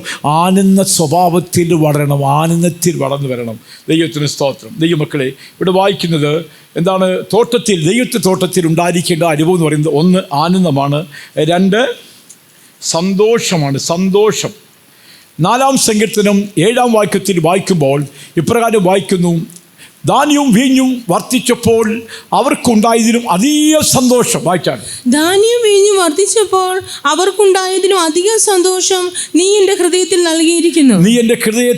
നൽകിയിരിക്കുന്നു. ധാന്യവും വീഞ്ഞും വർദ്ധിച്ചപ്പോൾ അവർക്കുണ്ടായതിലും അധിക സന്തോഷം നീ എൻ്റെ ഹൃദയത്തിൽ നൽകിയിരിക്കുന്നു. സന്തോഷം. നമുക്ക് ദൈവമക്കളെ നമുക്ക് പഠിക്കുകയാണെങ്കിൽ ഭൗമ്യമായ നന്മകളിലല്ല സന്തോഷം, ആത്മീയമായ ശ്രേഷ്ഠതയിലാണ് സന്തോഷം. ഇന്നെനിക്ക് 1 മണിക്കൂർ സനിയെ ഇരുന്ന് പ്രാർത്ഥിക്കാൻ കഴിഞ്ഞു. സന്തോഷമല്ലേ? എനിക്കിന്ന് കുറച്ച് ബൈബിൾ വായിക്കാൻ കഴിഞ്ഞു. സന്തോഷമല്ലേ? അതുകൊണ്ടാണ് വചനം വായിക്കുന്നത്. യെരമ്യാവിൽ ഞാൻ വചനത്തെ കണ്ടെത്തി ഭക്ഷിച്ചിരിക്കുന്നു, അതെനിക്ക് ആനന്ദമാണ്. യെരമ്യാവ് 15:16. എൻ്റെ വചനത്തെ കണ്ടെത്തി ഞാൻ ഭക്ഷിച്ചിരിക്കുന്നു, അതെനിക്ക് സന്തോഷമാണ്. വായിച്ചാൽ, ഞാൻ നിന്റെ വചനങ്ങളെ കണ്ടെത്തി ഭക്ഷിച്ചിരിക്കുന്നു, നിന്റെ വചനങ്ങൾ എനിക്ക് സന്തോഷവും ആനന്ദമായി. ദൈവത്തിൻ്റെ വചനത്തോട് അടുക്കുമ്പോഴാണ് ആനന്ദം. കുഞ്ഞുങ്ങളെ, നിങ്ങളുടെ മൊബൈൽ ഫോണുമായിട്ട് നിങ്ങൾ സന്തോഷിക്കരുത്. അതൊക്കെ മാറ്റിവെച്ച് ദൈവത്തിൻ്റെ വചനം വായിച്ച് നിങ്ങൾ സന്തോഷിക്കണം. കുഞ്ഞുങ്ങളുടെ ഭാവി അനുഗ്രഹിക്കപ്പെടുന്നത് അങ്ങനെയാണ്. നിങ്ങളുടെ കുഞ്ഞുങ്ങൾ ദൈവവചനമായിട്ട് നിങ്ങൾ അടുത്തു ചേരണം. വചനമായിട്ട് നമ്മുടെ ബന്ധമുണ്ടെങ്കിൽ സന്തോഷമാണ്, ഇല്ലെങ്കിൽ ഒരു സന്തോഷം ഉണ്ടാകത്തില്ല. എന്തെല്ലാം അനുഭവങ്ങൾ, നല്ലൊരു ജോലി കിട്ടട്ടെ, അപ്പോഴെന്താണ്? ദുഃഖമായിരിക്കും. നല്ലൊരു ഉയർച്ച ലഭിക്കട്ടെ, സന്തോഷമില്ല. എന്താണ്, നല്ലൊരു ഭവനം ലഭിക്കട്ടെ, എന്നാലും ശൂന്യതയാണ്, സന്തോഷമില്ല. എന്നാൽ ദൈവത്തോടു കൂടെ അടുക്കാൻ കഴിയുമെങ്കിൽ, വചനങ്ങൾ വായിച്ച് കർത്താവിനെ ധ്യാനിപ്പാൻ കഴിയുമെങ്കിൽ, ആത്മാവിൽ നിറഞ്ഞ് കർത്താവിനെ സന്തോഷിപ്പാൻ കഴിയുമെങ്കിൽ, അതാണ് ഏറ്റവും സന്തോഷകരമായിട്ടുള്ള അനുഭവം. ഞാൻ എൻ്റെ 10ാമത്തെ വയസ്സിൽ ഞാൻ രക്ഷിക്കപ്പെട്ടു. 12ാമത്തെ വയസ്സിൽ ഞാൻ അഭിഷേകം പ്രാപിച്ചു. ഈ 12ാമത്തെ വയസ്സിൽ ഞാൻ അഭിഷേകം പ്രാപിച്ചു എന്ന് പറയുന്നത് വെലങ്ങര സഭയിൽ അവറാച്ച ഭാഷ അവിടെ ഉണ്ട്. എനിക്ക് പെട്ടെന്നൊരു ആത്മഹേമം ഉണ്ടായി, എനിക്കിന്ന് അഭിഷേകം പ്രാപിക്കണം. 12 വയസ്സേ ഉള്ളൂ. 12 വയസ്സുള്ള കുട്ടികളെന്ന് കൈവക്ക്. ആരെങ്കിലും ഉണ്ടോ? ഒരാളുണ്ട്. നിൻ്റെ പ്രായത്തിലാണ് ഞാൻ, എൻ്റെ പക്ഷേ ചേർത്ത് വയ്ക്കണം. 12ാമത്തെ വയസ്സിൽ ഞാൻ വിലങ്ങര ആരാധന ഹോളിൽ പോയി. അവിടെ പോയിരുന്നൊരു പായിട്ടു. ശുശ്രൂഷ പാസ്സും അറിഞ്ഞില്ല, മദറും അറിഞ്ഞില്ല, സൗര്യമാർ അറിഞ്ഞില്ല, ആരും അറിഞ്ഞില്ല. ഒരു ഹാളിൻ്റെ മുകളിൽ പോയിരുന്നിട്ട് ഞാൻ കരഞ്ഞു, നിലവിളിച്ചു. കുഞ്ഞുങ്ങൾ കരയുന്ന പോലെ കരഞ്ഞു. കർത്താവേ, എനിക്ക് പരിശുദ്ധാത്മാവ് എനിക്കിന്ന് വേണം. ഞാൻ കാർത്തിപ്പോത്തിരുന്ന ആത്മാവ് നിറഞ്ഞല്ല, ഒരു ഉണർ മീറ്റിങ്ങിലിരുന്ന ആത്മാവ് നിറഞ്ഞല്ല. തനിയേ ഞാൻ എൻ്റെ ദൈവത്തിൻ്റെ വീട്ടിൽ, വിശ്വാസ വീട്ടിൽ, ആരാധന ഹോളിലൊരു മൂലയിലൊരു പായിട്ടിന് ശേഷം കരയാൻ തുടങ്ങി. എനിക്കൊരു അഭിഷേകം വേണമെന്ന്. എന്നൊരു പന്തെടുത്തെറിയുന്ന പോലൊരു ശക്തി വന്ന് എന്നെ എറിഞ്ഞു. ഞാൻ ഹാള് മുഴുവനും അഭിഷേകത്തെ നിറഞ്ഞു. ഈ ശബ്ദം കേട്ടിട്ട് അവറാച്ച പാസ്റ്റർ അവിടെ നിന്ന് റൂമിൽ നിന്ന് ഇറങ്ങി വന്നു. ദൈവത്തിന് സ്തോത്രം. ദൈവമക്കളെ, അപ്പോൾ എൻ്റെ കൂടെ എന്നെ സഹായിച്ചു. എൻ്റെ കാലും പാദവും എല്ലാം ഇത് പൊട്ടി രക്തം ഒഴുകിയാണ്. ഞാൻ നിർത്തുന്നില്ല. മണിക്കൂറുകൾ ഞാൻ ആത്മാവ് നിറഞ്ഞു. 12ാമത്തെ വയസ്സിൽ എൻ്റെ കർത്താവ് എന്നെ അഭിഷേകം ചെയ്തു. എന്ത് സന്തോഷമാണ്! ആ അഭിഷേകമാണ് എന്നെ ഈ ശുശ്രൂഷയെ കൊണ്ടുവന്നത്. അഭിഷേകമാണ് ഈ മക്കളെ എന്നെ 15ാമത്തെ വയസ്സിൽ സ്നാനത്തിലേക്ക് എന്നെ നയിച്ചു. ഈ അഭിഷേകമാണ് എന്നെ 21ാമത്തെ വയസ്സിൽ ശുശ്രൂഷയ്ക്കായി കൊണ്ടുവന്നു. ഈ അഭിഷേക ശക്തി എന്നിൽ ആനന്ദം, ഈ സന്തോഷ ജീവിതത്തിൽ ഉണ്ടായപ്പോൾ ഞാൻ ആരോടും ചോദിച്ചില്ല. ശുശ്രൂഷയ്ക്ക് വന്നപ്പോഴും ഞാൻ ആരോടും പറഞ്ഞില്ല. സഭയിലും സാക്ഷി പറഞ്ഞില്ല. അപ്പച്ചനും അമ്മയ്ക്കും അറിഞ്ഞില്ല, അച്ചാച്ചന്മാരും അറിഞ്ഞില്ല. ഞാൻ വീട്ടിലേറ്റവും ഇളയാളാണ്. ഒരു മനുഷ്യരോടും പറഞ്ഞില്ല. എഴുതി എടുത്തതിന് ശേഷമാണ് വീട്ടുകാരൊക്കെ അറിയുന്നത്. ദൈവത്തിന് സ്തോത്രം. എന്നിലുള്ള സന്തോഷം അത്രയായിരുന്നു, എൻ്റെ ആനന്ദം അത്രയായിരുന്നു. എനിക്ക് ലോകമായ ബന്ധങ്ങൾ എനിക്ക് വേണ്ട, ഈ ലോക സന്തോഷം എനിക്ക് വേണ്ട, പാപ സന്തോഷം എനിക്ക് വേണ്ട, ലൗകിക ജീവിതം എനിക്ക് വേണ്ട. എൻ്റെ യേശു എനിക്ക് മതി. ഹല്ലേലൂയ. ദൈവമക്കളെ, ആ സന്തോഷം ഉള്ളത്തിലേക്ക് വന്നു കഴിഞ്ഞപ്പോൾ ലോകത്തിലെ സന്തോഷങ്ങൾ വേണ്ട എന്ന് ചോദിച്ചു. ദൈവസ്നേഹത്താൽ നിറഞ്ഞ് സന്തോഷിപ്പാനുള്ള ദൈവമക്കളെ ഒരു സമർപ്പണം എൻ്റെ ജീവിതത്തിലുണ്ടായി. ഈ സന്തോഷം നമ്മെ ഒരിക്കലും വിട്ടുമാറത്തില്ല. എന്താ വായിച്ചെന്നറിയാമോ? ദൈവത്തിൻ്റെ വചനം നമ്മൾ പഠിക്കുമ്പോൾ നമുക്ക് സന്തോഷമാണ്. യെശയ്യാ പ്രവചനം 35 10 വാക്യം വായിച്ച്. യെശയ്യാവ് 35 10 വാക്യം. ഉല്ലാസഘോഷത്തോടെ സിയോനിലേക്ക് വരും, നിത്യാനന്ദം അവിടെ തലമേലുണ്ടായിരിക്കും. അവർ ആനന്ദവും സന്തോഷം പ്രാപിക്കും, ദുഃഖവും നെടുവീർപ്പും ഓടിപ്പോകും. എത്രയോ വിഷയങ്ങൾക്ക് ചിലർ നെടുവീർപ്പിടും. കർത്താവേ, ഞാൻ രോഗിയായി മാറിയല്ലോ, നെടുവീർപ്പാണ്. കർത്താവേ, ഞാൻ ക്യാൻസർ രോഗിയായിട്ട് മാറിയല്ലോ, നെടുവീർപ്പാണ്. കർത്താവേ, ഞാൻ ഇന്ന വ്യാധിയായി മാറിയല്ലോ, നെടുവീർപ്പാണ്. നെടുവീർപ്പിടണ്ട, നീ സന്തോഷിച്ചാൽ മാത്രം മതി. സന്തോഷത്തിൽ ബലമുണ്ട്, സന്തോഷത്തിൽ മക്കളെ ശക്തിയുണ്ട്, സന്തോഷത്തിൽ നിശ്ചയമായി സൗഖ്യമുണ്ട്. അതുകൊണ്ട് സന്തോഷ ഹൃദയം നല്ലൊരു ഔഷധമാണ്. തകർന്ന മനസ്സോ അസ്ഥികളെ ഉണക്കുന്നു. സന്തുഷ്ട ഹൃദയം നല്ലൊരു ഔഷധമാണ്. എല്ലായ്പ്പോഴും ദൈവമക്കളെ, സന്തോഷത്തിന് മുഖമുണ്ടോ നമുക്ക് അസ്ഥികൾക്ക് ഔഷധമാണ്. എന്ത് നമ്മൾ നല്ല ആഹാരങ്ങളെല്ലാം കഴിച്ചതിന് ശേഷം ഒരു ദീർഘശ്വാസം ഇടട്ട്, എൻ്റെ ദൈവമേ, ഈ കഴിച്ചുകൊണ്ടൊരു പ്രയോജനമില്ല. എന്നാൽ അതിനങ്ങോട്ട് സന്തോഷിക്കട്ടെ. ദൈവത്തിന് സ്തോത്രം. ഈ ദുഃഖവും ഒന്നുമില്ലാതെ എപ്പോഴും നമുക്ക് അവിടെ ആനന്ദവും സന്തോഷമായിരിക്കട്ടെ. എന്ത് സന്തോഷമാണ്! അതുകൊണ്ടാണല്ലോ രാജഭോജനമൊക്കെ മാറ്റി വെച്ചതിന് ശേഷം എന്താണ്, പയറും വെച്ചോളം മാത്രം കഴിച്ചതായ ബാലന്മാരുടെ സൗന്ദര്യം വർദ്ധിച്ചു. ദൈവത്തിന് സ്തോത്രം. രാജഭോജനം കഴിക്കുന്നവരെക്കാളും വളരെ മനോഹരമായി അവിടെ മുഖത്ത് നോക്കിയപ്പോൾ നല്ല അഴകുള്ളവരായിരിക്കുന്നു. അഴക്. ദൈവത്തിന് സ്തോത്രം. എന്താ കാര്യം? ദൈവമക്കളെ, സന്തോഷമാണ്. സന്തോഷത്തോടുള്ള ഹൃദയം അതെന്താണ്? മുഖപ്രകാശം ഉണ്ടാക്കുന്നു. സന്തോഷ ഹൃദയം മുഖപ്രകാശം ഉണ്ടാക്കുന്നു. സന്തോഷത്തോടെ ജീവിതം മുഖപ്രകാശം ഉണ്ടാക്കുന്നു. എപ്പോഴും മുഖത്ത് നല്ല സന്തോഷമായിരിക്കും. അല്ലാതെ എന്താണ്? എപ്പോഴും ഭാരത്തോടെ ജീവിക്കുന്നവരുടെ മുഖം എന്തായിരിക്കും? അത് ഒരിക്കലും മുഖം തേജസ്സായിട്ട് മാറിയല്ല, എപ്പോഴും കറുത്തിരിക്കുന്ന അവസ്ഥയായിരിക്കും, വാടിയിരിക്കുന്ന അവസ്ഥയായിരിക്കും. ഇല്ല ദൈവമക്കളെ, എന്താ വായിച്ചത്? ആ വായിക്കും, ഒന്നുകൂടി വായിച്ച്. യെശയ്യാവ് 35:10 വായിച്ച്. യഹോവയാൽ വീണ്ടെടുക്കപ്പെട്ടവർ മടങ്ങി ഉല്ലാസഘോഷത്തോടെ സിയോനിലേക്ക് വരും. നിത്യാനന്ദം തലമേലുണ്ടായിരിക്കും. അവർ ആനന്ദവും സന്തോഷവും പ്രാപിക്കും. നമ്മുടെ ഈ മക്കളെ, അങ്ങനെ വീണ്ടെടുക്കപ്പെട്ടവർ, യഹോവയാൽ വീണ്ടെടുക്കപ്പെട്ടവർ മടങ്ങി സിയോനിലേക്ക് വരും. ആദ്യ അവസ്ഥയിലേക്ക് വരും, ആദ്യ തീരുമാനത്തിലേക്ക് വരും, ആദ്യ സന്തോഷത്തിലേക്ക് വരും. ദുഃഖവും നെടുവീർപ്പും ഓടിപ്പോകും ഈ മക്കളെ. പിന്നെ ദുഃഖമില്ല, ഭാരമില്ല, കലക്കമില്ല, നിരാശയില്ല. ദൈവത്തിൽ സന്തോഷിക്കുന്ന അനുഭവം, ദൈവത്തിൽ ആനന്ദിക്കുന്ന അനുഭവം, ദൈവത്തിൽ പ്രത്യാശ വഹിക്കുന്ന അനുഭവം.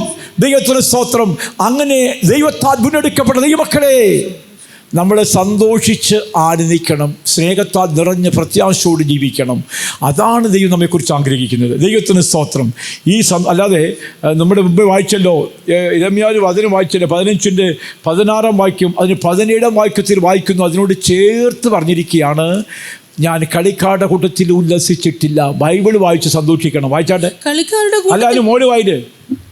ഞാൻ നിന്റെ വചനത്തെ കണ്ടെത്തി ഭക്ഷിച്ചിരിക്കുന്നു. നിന്റെ വചനങ്ങൾ എനിക്ക് സന്തോഷവും എന്റെ ഹൃദയത്തിനും ആനന്ദവുമായി. സൈന്യങ്ങളുടെ ദൈവമായ യഹോവേ, നിന്റെ നാമം എനിക്ക് വിളിക്കപ്പെട്ടിരിക്കുന്നുവല്ലോ. കളിക്കാരുടെ കൂട്ടത്തിൽ ഞാൻ ഇരുന്നിട്ടില്ല, കളിക്കാരുടെ കൂട്ടത്തിൽ ഞാൻ ഉല്ലസിച്ചിട്ടില്ല. നീ എന്നെ നീരസം കൊണ്ട് നിറച്ചിരിക്കയാൽ. ദൈവത്തിന് സ്തോത്രം. വചനം വായിച്ച് സന്തോഷിക്കുന്ന കാര്യം പറഞ്ഞതിന് ശേഷം പറയാണ്, കളിക്കാരുടെ കൂട്ടത്തിൽ ദൈവമക്കൾക്ക് പാടില്ല.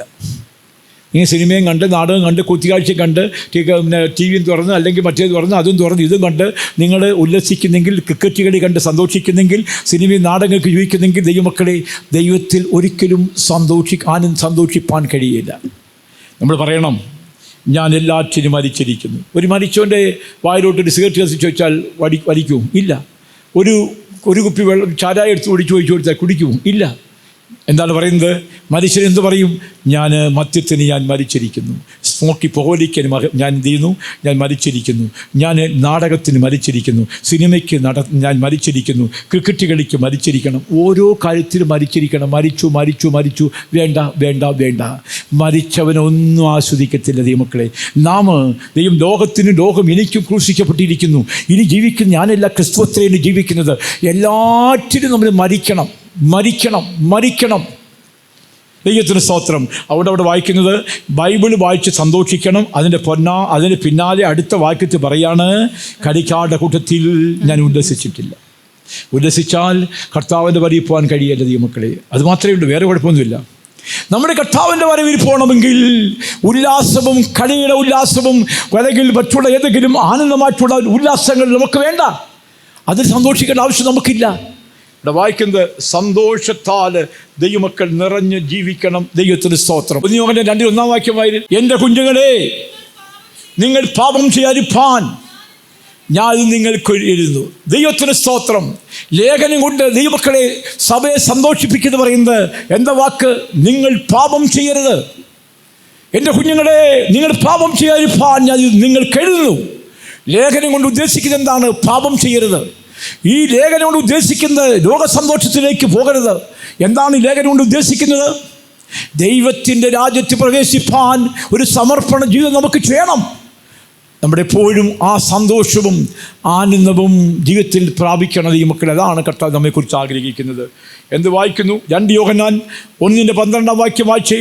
ദൈവത്തിന് സ്തോത്രം. ദൈവ രാജ്യത്തിൽ പ്രവേശിപ്പാൻ ആഗ്രഹിക്കുന്നവർ ജീവിതത്തിൽ എല്ലായ്പ്പോഴും സന്തോഷമുണ്ടാകണം. വായിച്ചാ. നിങ്ങൾക്ക് എഴുതുവാൻ പലതുമുണ്ട്, എങ്കിലും കടലാസിലും മഷിയിലും കൂടെ എഴുതുവാൻ എനിക്ക് മനസ്സില്ല. നിങ്ങളുടെ സന്തോഷം പൂർണ്ണമാകേണ്ടതിന് നിങ്ങളുടെ അടുക്കൽ വന്ന് മുഖാമുഖമായി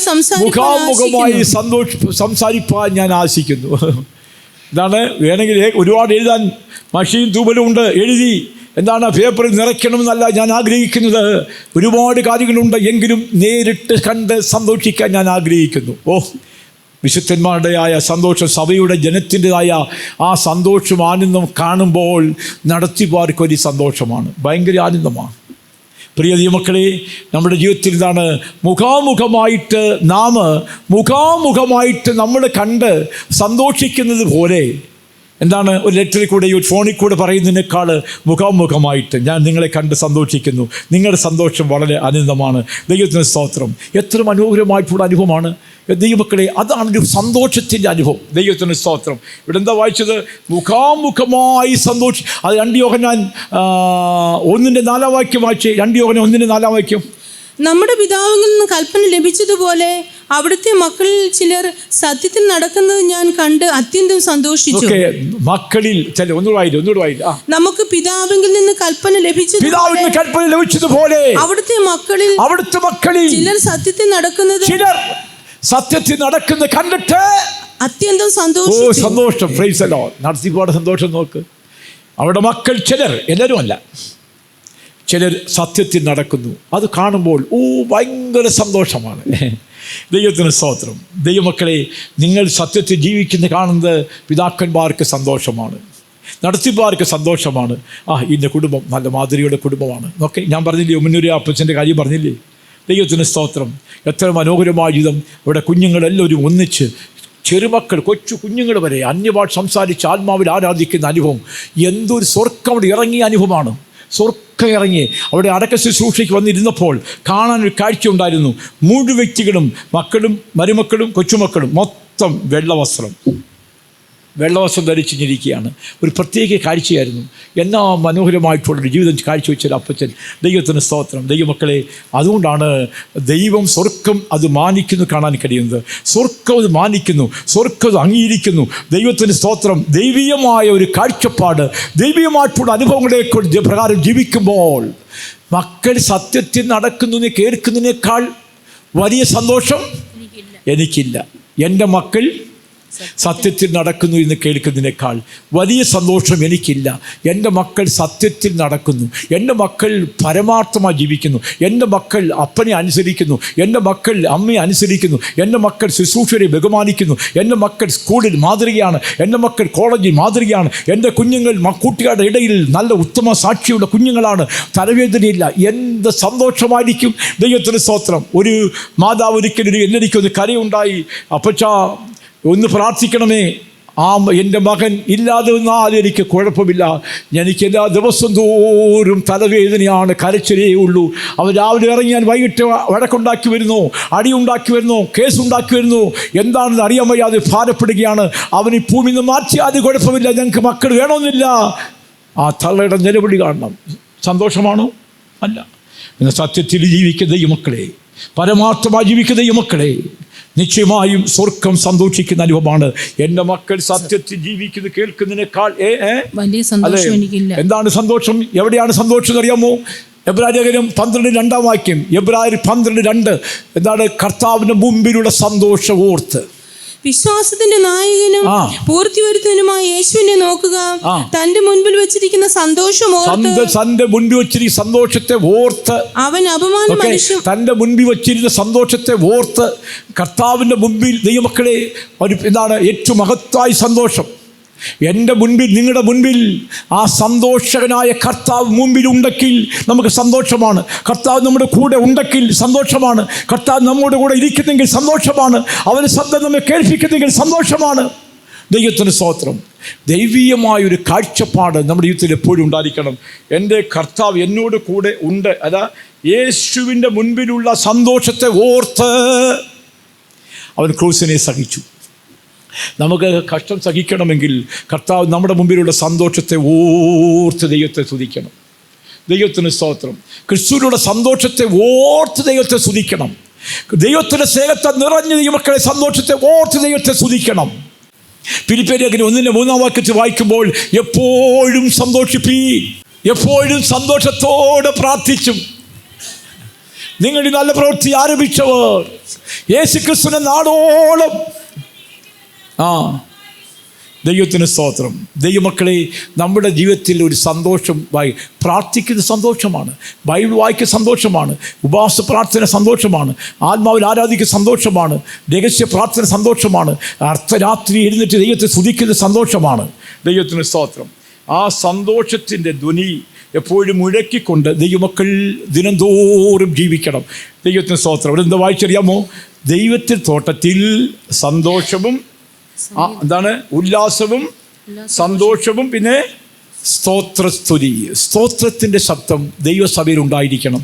95-ാം സങ്കീർത്തനം 2-ാം വാക്യം. ദൈവമക്കളുടെ സഭയിൽ തോട്ടത്തിൽ, ദൈവസഭയാം തോട്ടത്തിൽ ഉണ്ടായിരിക്കേണ്ടത് സ്തോത്രത്തിൻ്റെ ധ്വനി മുഴങ്ങണം. വായിച്ചാട്ടെ. നാം സ്തോത്രത്തോടെ അവന്റെ സന്നിധിയിൽ ചെല്ലുക. സ്തോത്രത്തോടെ നാം അവന്റെ സന്നിധിയിൽ ചെല്ലുക. സങ്കീർത്തനങ്ങളോടെ അവനെ ഘോഷിക്കാം. ദൈവത്തിന് സ്തോത്രം. സ്തോത്രത്തോടെ അവന്റെ സന്നിധിയിൽ ചെല്ലണം. പാട്ടിലുണ്ട്, സ്തോത്രം ചെയ്തിടും യഹോവയെ ഞാൻ ഹൃദയപൂർണ്ണതയിലെന്നും കീർത്തിച്ചിടും തൻ തിരുനാമം ഈ ലോകയാത്രയിൽ എന്നുമെന്നും. ദൈവത്തിന് സ്തോത്രം. സ്തോത്രം ചെയ്തിടും യഹോവയെ ഞാൻ. ദൈവമക്കളെ, സ്തോത്രം ചെയ്ത് ദൈവത്തെ സ്തുതിക്കാൻ കഴിയണം. നമ്മുടെ വിഷയങ്ങൾ ദൈവസന്നിധിയിൽ വെച്ച് പ്രാർത്ഥിക്കുമ്പോൾ അനുമതി സ്തോത്രം ചെയ്യാമോ? അത് നിശ്ചയമായും അത്ഭുതകരമായി ആ സ്തോത്രത്തിൽ ജയം ലഭിക്കും. ചിലർ നമ്മുടെ ഇടയിലുള്ളായ വ്യക്തികളെ പറയാറുണ്ട്, എന്തിനാണ് ഇങ്ങനെ സ്തോത്രം ചെയ്യുന്നത്? അതിൻ്റെ ആവശ്യം എന്താണ്? ദൈവമക്കളെ, സ്തോത്രത്തിൻ്റെ ഗുണം അവർക്ക് മനസ്സിലായിട്ടില്ല. സ്തോത്രം ചെയ്യുന്ന അനുഭവങ്ങൾ മനസ്സിലായി. സ്തോത്രത്തിൽ കൂടെ ലഭിക്കുന്ന ഗുണങ്ങൾ, ഏതെങ്കിലും നിങ്ങളുടെ വിഷയങ്ങളുടെ ഭാരപ്പെട്ടിരിക്കുന്നെങ്കിൽ, ഈ അടുത്തേക്ക് ഒരു മനോട് പറഞ്ഞു, ജോലിയില്ലാതെ അവൻ ഭാരപ്പെടുകയാണ്, വന്ന് ദൈവത്തിരുന്ന് കരയും. ഞാൻ പറഞ്ഞു, നീ കരഞ്ഞ് പ്രാർത്ഥിക്കുക മാത്രമല്ല, ഒരു ദിവസം മുഴങ്കാൽ മടക്കി 2 നേരം 500 സ്തോത്രം ഇത് പറയണം. 500 സ്തോത്രം, ഒരു പ്രാവശ്യം 500 സ്തോത്രം. 1 മാസം പോലും തികഞ്ഞില്ല ദൈവമക്കളെ. പെട്ടെന്ന് നല്ല മനോഹരമായൊരു ജോലിക്കുള്ള ഓർഡർ, ഒരു വിസ കൈ കിട്ടി. ഇന്ന് അവൻ ഗൾഫിലാണ് ഇപ്പോഴും. എങ്ങനെ ഉണ്ടായതറിയാമോ? സ്തോത്രത്തിലാണ്. ദൈവത്തിന് സ്തോത്രം. മുഴങ്കാൽ മടക്കി ദൈവസന്നിധിയിൽ ഏകാഗ്രതയോടെ സ്തോത്രം സ്തോത്രം സ്തോത്രം സ്തോത്രം സ്തോത്രം സ്തോത്രം സ്തോത്രം സ്തോത്രം ഇങ്ങനെ 500 സ്തോത്രം പറയും. 2 നേരം 1000 സ്തോത്രം പറയും. 1 മാസം തികഞ്ഞില്ല ദൈവമക്കളെ. അത്ഭുതകരമായിട്ട് നല്ലൊരു ജോബ്, ചെറുപ്പക്കാരനാണ്. ദൈവമക്കളെ, ഞാൻ പറയട്ടെ, നിൻ്റെ സ്തോത്രത്തിൻ്റെ ശബ്ദം നിന്നെ മഹിമാനിക്കും. ദൈവത്തിൻ്റെ സന്നിധി അർദ്ധരാത്രി ഇരുന്ന് സ്തോത്രം ചെയ്യാൻ കഴിയുമോ? നിന്നെ ഉണരുമ്പോഴൊക്കെ ഈ ഒരു 10 സ്തോത്രം ചെയ്ത് കിടക്ക്. നീ എപ്പോൾ ഉണർന്നാലും ശരി, ദൈവത്തിന് സ്തോത്രം. ഉണർന്നിട്ട് കഴിയുമ്പോൾ കിടക്കുന്നതിന് മുൻപ് ദൈവമക്കളെ സ്തോത്രം സ്തോത്രം സ്തോത്രം സ്തോത്രം സ്തോത്രം കുറച്ച് നേരം സ്തോത്രം ചെയ്ത് കിടന്നാട്ട് ദൈവ ദർശനം ലഭിക്കും. ആ സ്തോത്രത്തിന് അതുകൊണ്ടാണ് 2 കൊരിന്ത്യർ 9:15 വാക്യം വായിച്ചാട്ട്, പറഞ്ഞു തീരാത്ത ദാനനിമിത്തം ദൈവത്തിന് സ്തോത്രം. വായിച്ചേ. പറഞ്ഞു തീരാത്ത ദാനനിമിത്തം ദൈവത്തിന് സ്തോത്രം. എത്രയോ ദാനങ്ങൾ, എത്രയോ ഉപകാരങ്ങൾ നമ്മുടെ പ്രിയൻ നമുക്ക് ചെയ്തു. പറഞ്ഞു തീരാത്ത ദാനനിമിത്തം ദൈവത്തിന് സ്തോത്രം. എത്രയോ ദാനങ്ങൾ, എത്രയോ നന്മകൾ, എത്രയോ ഉപകാരങ്ങൾ നമ്മുടെ പ്രിയൻ നമുക്ക് ചെയ്തു, അല്ലേ? അതിന് ഓരോന്ന് ഓർത്ത് ഓർത്ത് ഓർത്ത് സ്തോത്രം സ്തോത്രം കർത്താവേ, സ്തോത്രം യേശുവേ, നന്ദി കർത്താവേ, സ്തോത്രം സ്തോത്രം. അങ്ങനെ ദൈവത്തിന് മഹത്വം കൊടുക്കാമെങ്കിൽ നാളെ കർത്താവ് ഉപകാരം നമുക്ക് ചെയ്യും. 10 കുഷ്ഠരോഗികളെ യേശു സുസ്ഥമാക്കി. ഒരുത്തൻ മാത്രം മടങ്ങി വന്നു, ഒരു സമരിയക്കാരൻ. കർത്താവ് ചോദിച്ചു, 9-10 വരെയും ഞാൻ സുസ്ഥമാക്കിയല്ലോ, ബാക്കി 9 പേര് എവിടെ? ഇന്ന് അനേകർ സൗഖ്യം പ്രാപിക്കുന്നു, പക്ഷേ എഴുന്നേറ്റ് ഒരു ഒറ്റ വാക്ക് പോലും സാക്ഷി പറയത്തില്ല. ഒരിക്കലൊരു സുവിശേഷ വേലക്കാരൻ്റെ അപ്പൻ ഇപ്രകാരം പറഞ്ഞു, എൻ്റെ മോള് സുവിശേഷ വേലയ്ക്ക് പോയിട്ടുണ്ട്, അതുകൊണ്ട് അവിടെ തിരിച്ചു വരുമെന്ന് നോക്കട്ടെ, അതിനുശേഷം ഞാനും എല്ലാം കൊടുക്കാം. ഇവിടെ മനസ്സ് കിടക്കുന്നത് അവിടെ തിരിച്ചു വരും എന്നുള്ളതാണ്. അതുകൊണ്ട് ഞാൻ എന്ത് ചെയ്യാം, അവിടെ പിന്നെ അവർ ഓഹരി പിന്നെ കൊടുക്കാമെന്ന് ആരോ ചോദിച്ചപ്പോൾ പറഞ്ഞതാണ്, അവിടെ ഓഹരി പിന്നെ കൊടുക്കാം, അവിടെ തിരിച്ചു വരും നോക്കട്ടെ, നിൽക്കുമെന്ന്. ഇതുപോലാണ് ചിലർ സ്തോത്രം ചെയ്യാത്ത കാര്യം എന്തറിയാമോ? ഞാനിപ്പോൾ എൻ്റെ കർത്താവ് എന്നെ സൗഖ്യമാക്കി. ദൈവമക്കളെ, എനിക്ക് വൈറ്റ് ഫെയിലിയർ ഉണ്ടായിരുന്നു, എൻ്റെ കർത്താവ് സൗഖ്യമാക്കി. ഞാൻ ഇന്ന് സാക്ഷി പറഞ്ഞാൽ അടുത്ത സെക്കൻഡിൽ വൈറ്റ് ഫെയിലിയർ ഉണ്ടായാലോ? അതാണ് സാക്ഷി പറയാത്തത്. അടുത്ത സെക്കൻഡിൽ വൈറ്റ് ഫെയിലിയർ ഉണ്ടായിട്ട് ഞാൻ ആശുപത്രിയിൽ പോകേണ്ടി വന്നാലോ? ഇത് കിടക്കുക. എന്താ പറയുക, ജീവിച്ചാലും കർത്താവിന്, മരിച്ചാലും കർത്താവിന്. എൻ്റെ ദൈവം എന്നെ സഹായിച്ചു, ഇനിയും സഹായിപ്പാൻ ദൈവശക്തൻ എന്ന് വിശ്വസിച്ചുകൊണ്ട് സ്തോത്രം ചെയ്യാമോ? കർത്താവ് സഹായിക്കും. ഇന്നലെ ഒരു കന്യാസ്ത്രീ എൻ്റെ അരികെ വന്നു. അതൊരു ഒരു പ്രസ്ഥാനം നടത്തിക്കൊണ്ടിരിക്കുന്ന ആളാണ്. ചില കാര്യങ്ങൾക്ക് വേണ്ടി വന്നതാണ്. ഞാൻ സുവിശേഷം പറഞ്ഞു, ഞാൻ എൻ്റെ ജീവിതത്തിലെ അനുഭവങ്ങൾ പറഞ്ഞു. കർത്താവിന് സ്തോത്രം. ഞാൻ ജീവിതത്തിൽ ഇത്രയും വർഷമായിട്ട് കർത്താവ് വേലയ്ക്ക് വന്നിട്ട് ഇതുവരെ എൻ്റെ പേരിൽ ഒരു സമ്പാദ്യമില്ല, വസ്തുവില്ല, വീടില്ല, പണമില്ല, ബാങ്ക് ഡെപ്പോസിറ്റ് ഇല്ല, ഒന്നുമില്ല. അവരെന്നെ തുറിച്ചു നോക്കിയാണ്, എന്തൊരു മാർക്കോ ഇത്. ഞാൻ പറഞ്ഞു, ഇതാണ് സുവിശേഷയുടെ മാറ്റം. ഞങ്ങളുടെ പേരിൽ ഒന്നും ബാങ്ക് അക്കൗണ്ട് ഒന്നുമില്ല. ദൈവത്തിന് സ്തോത്രം. പേരില്ല, വസ്തുവില്ല, വീടില്ല, ഒന്നുമില്ല. സന്തോഷമായിരിക്കുക. ഇത്രയും വയസ്സിൽ ദൈവത്തിന് സ്തോത്രം. ഞാൻ ഇതൊരു മരുന്നും ചെയ്തിട്ടില്ല. അതൊന്ന് ആശ്ചര്യപ്പെടുകയാണ്. അയ്യോ, ഇതൊരു ഒന്നും ചെയ്തിട്ടില്ലയോ. ദൈവത്തിന് സ്തോത്രം. ദൈവമക്കളെ, അവിടെ നമ്മുടെ അനുഭവങ്ങൾ കേൾക്കുമ്പോൾ ആശ്ചര്യമാണ്. ഞാൻ ചില വിഷയങ്ങളൊക്കെയും പറഞ്ഞു. സത്യത്തിൻ്റെ പ്രമാണത്തെ നിങ്ങൾ മുറുകെ പിടിച്ച് സ്നാനം എടുത്ത് അഭിഷേകം പ്രാപിച്ച് കർത്താവിൽ ഇരിപ്പാൻ ഒരുക്കിക്കോളാൻ പറഞ്ഞു. ദൈവരാജ്യത്ത് പ്രവേശിക്കണമെങ്കിൽ ദൈവമക്കളെ സ്തോത്രം ചെയ്ത് ദൈവത്തെ സ്തുതിച്ച് മഹത്വപ്പെടുത്തി കർത്താവിനെ ആരാധിക്കണം. എഫേസ്യ ലേഖനം 5:20 വായിച്ചേ. നമ്മുടെ കർത്താവായ യേശുക്രിസ്തുവിന്റെ നാമത്തിൽ ദൈവവും പിതാവുമായവന് എല്ലായ്പ്പോഴും എല്ലാറ്റിനും വേണ്ടിയും സ്തോത്രം ചെയ്തുകൊള്ളുവിൻ. എന്റെ കർത്താവിന്റെ മുൻപിൽ എല്ലാറ്റിനും, എല്ലാ വിധത്തിനും, എല്ലാ ആവശ്യങ്ങൾക്കും വേണ്ടി സ്തോത്രം ചെയ്യുവീൻ. എവിടെയാ? കർത്താവിൻ്റെ മുമ്പിലാ, മനുഷ്യൻ്റെ മുമ്പിലല്ല.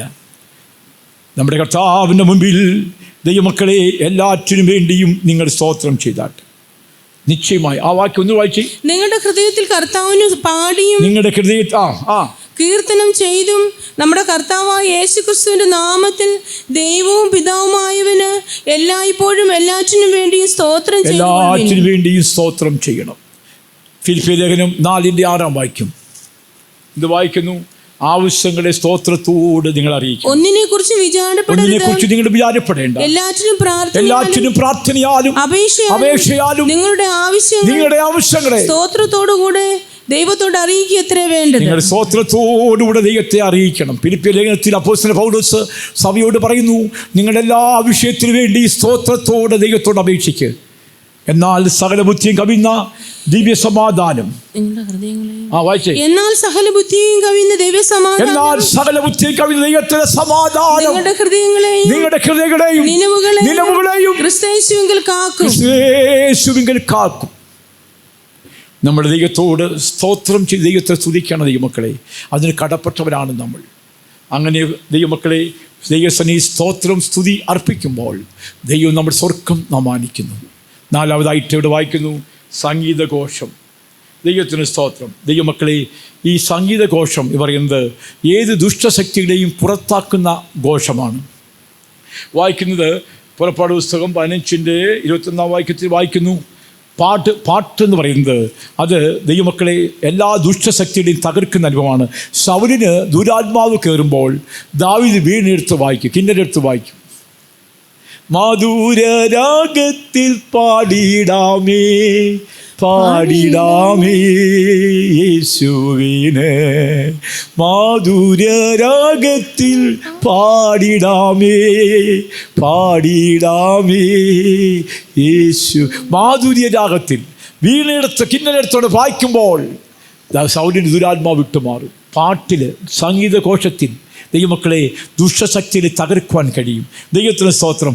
പാട്ടുപാടിക്കൊണ്ടിരിക്കുമ്പോൾ ദൈവമക്കളെ നിൻ്റെ രോഗം വിട്ട് മാറും. പാട്ടുപാടിക്കൊണ്ടിരിക്കുമ്പോൾ നിൻ്റെ ബന്ധനങ്ങൾ മാറും. പാട്ടിനൊരു ശക്തിയുണ്ട് ദൈവമക്കളെ, പാട്ടിനൊരു ജയമുണ്ട്. ദൈവമക്കളെ സംഗീതഘോഷം അത് ആത്മാവിൽ സന്തോഷിച്ച് കർത്താവിനെ ആരാധിക്കുന്ന അനുഭവം, അതിൽ വലിയ ഉല്ലാസമുണ്ട്, സന്തോഷമുണ്ട്. നിൻ്റെ ദുഃഖകാലം വിട്ടുമാറും, സങ്കടങ്ങൾ വിട്ടുമാറും, നിൻ്റെ ദുരാത്മം വിട്ടുമാറും, ദുഷ്ടപിശാചിന്റെ കോട്ടകൾ വിട്ടുമാറും, സാത്താന്റെ ശക്തികളുടെ പരാജയങ്ങളൊക്കെ വിട്ടുമാറും. പാട്ടൊരു വലിയ ശക്തിയാണ്. സംഗീതം വായിച്ചാട്ട്. അഹരോന്റെ സഹോദരി മിരിയാം എന്ന പ്രവാചകി കയ്യിൽ തപ്പെടുത്ത് സ്ത്രീകളെല്ലാവരും കൂടെ തപ്പുകളോടും നൃത്തങ്ങളോടും കൂടെ അവളുടെ പിന്നാലെ ചെന്നു. ദൈവത്തിന്റെ സ്തോത്രം. തപ്പോടും നൃത്തത്തോടുകൂടെ എന്താണ് പാടിയത്? പറവോന് ഞാൻ ഇനി അടിമയല്ല, പരമസിയോന് ഞാൻ അന്യനല്ല, എൻ സങ്കടങ്ങൾ സകലവും തീർന്നുപോയി, സംഹാരദൂതൻ എന്നെ കടന്നുപോയി. എൻ്റെ പാട്ട് തപ്പോടെ നൃത്തത്തോടുകൂടെ ആത്മാവ് നിറഞ്ഞ് സന്തോഷിച്ച് നൃത്തം ചെയ്യുകയാണ്. എൻ്റെ ദൈവം എന്നെ വിടുവിച്ചു, എൻ്റെ ദൈവം സൗഖ്യമാക്കി, എൻ്റെ കർത്താവിനെ പാറവോടെ സൈന്യത്തെ വിടുവിച്ചു, യോധ ചങ്ങടയിൽ നിന്ന് കർത്താവ് ഞങ്ങളെ വിടുവിച്ചു. അലരിയ വഴി പുതിയ വഴിയാക്കി ഞങ്ങളുടെ മരുമയിൽ കൊണ്ടുവന്നിരിക്കുന്നു. ഇനി നടത്തുവാൻ ദൈവം ശക്തൻ. ദൈവത്തിൻ്റെ സ്തോത്രം. നമ്മൾ ദൈവമക്കളെ ഒരു കാര്യത്തിൽ ജയമെടുക്കുമ്പോൾ അതിൽ കൂടെ നമ്മൾ എന്ത് ചെയ്യണം? വീണ്ടും ജയത്തിൻ്റെ ഘോഷങ്ങളെ മുഴക്കണം. നമുക്ക് സന്തോഷിച്ച് കർത്താവിൽ ആനന്ദിക്കാം. ദൈവസ്നേഹത്തെ നിറഞ്ഞ് നമുക്ക് ജീവിക്കാം. പറയാൻ സമയം പോരാ. ദൈവത്തിന് സ്തോത്രം. നമ്മുടെ യേശുവരാറായി ദൈവമക്കളെ, ദൈവത്തിൻ്റെ തോട്ടം, ഏതൻ ദൈവത്തിൻ്റെ തോട്ടമാണ്. ദൈവത്തിൻ്റെ തോട്ടത്തിൽ ഉല്ലാസമുണ്ട്, സന്തോഷമുണ്ട്, പിന്നെ സ്തോത്രമുണ്ട്, സംഗീതഘോഷമുണ്ട്. ഇത് ദൈവസഭയിൽ ഉണ്ടായിരിക്കുന്ന അനുഭവമാണ്. ദൈവസഭയിൽ ദൈവമക്കളുടെ ജീവിതത്തിൽ എപ്പോഴും ഈ 4 അനുഭവം ഉണ്ടാകട്ടെ. കർത്താവിൻ്റെ കുഞ്ഞുങ്ങളുടെ ഭവനങ്ങളിലൊക്കെയും എപ്പോഴും സംഗീതഘോഷം ഉണ്ടാകട്ടെ. ദൈവത്തിൻ്റെ സ്തോത്രം. ദൈവമക്കളെ, ഏതെങ്കിലും ആരുടെയെങ്കിലും സിനിമാ നടന്മാരുടെ പാട്ടുകളല്ല. ക്രിസ്ത്യാനികൾ കർത്താവിന് വേണ്ടി കഷ്ടപ്പെട്ട് പാടുപെട്ട് പട്ടിണികിടന്ന് എഴുതിയായ വിശുദ്ധന്മാരുടെ പാട്ടുകൾ പാടി കർത്താവിൽ സന്തോഷിക്കുന്ന അനുഭവം ജീവിതത്തിൽ എപ്പോഴും നമുക്ക് ആവശ്യമാണ്. എല്ലാവരും മുടങ്കാന്മാരുടെ കണ്ണടയ്ക്കാം. നമ്മുടെ കർത്താവിൻ്റെ സ്നേഹത്തെ നിറഞ്ഞ് നമുക്ക് സന്തോഷിക്കാം. ദൈവമക്കളെ, യേശു വരാറായി പ്രത്യാശയോട് ജീവിക്കുന്ന ദൈവമക്കൾക്ക് വേണ്ടി യേശു വേഗത്തിൽ വെളിപ്പെടാൻ പോകുകയാണ്. നമുക്ക് എന്ത് ചെയ്യാം? ദൈവസ്നേഹത്താൽ നമുക്ക് നിറഞ്ഞ് നമുക്ക് സന്തോഷിക്കാം. ആത്മാവിൽ ആരാധിച്ച് നമുക്ക് സന്തോഷിക്കാം. സ്നേഹത്താൽ നിറഞ്ഞ് നമുക്ക് സന്തോഷിക്കാം. പ്രത്യാശ പുതുക്കി നമുക്ക് സന്തോഷിക്കാം. Hallelujah, hallelujah. മുഴങ്കാൽ മടക്കി അല്പസമയം ദൈവത്തെ പൂർണ്ണമായും സമർപ്പിച്ചുകൊണ്ട് സ്തോത്രം ചെയ്താട്ട്. ഹല്ലേലൂയ. കരങ്ങൾ ഉയർത്തി ദൈവത്തെ സ്തുതിച്ചാട്ട്.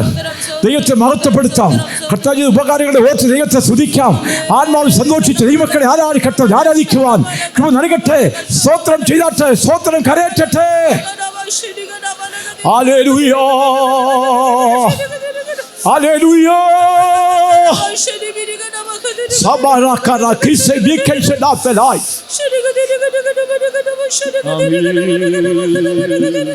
Hallelujah.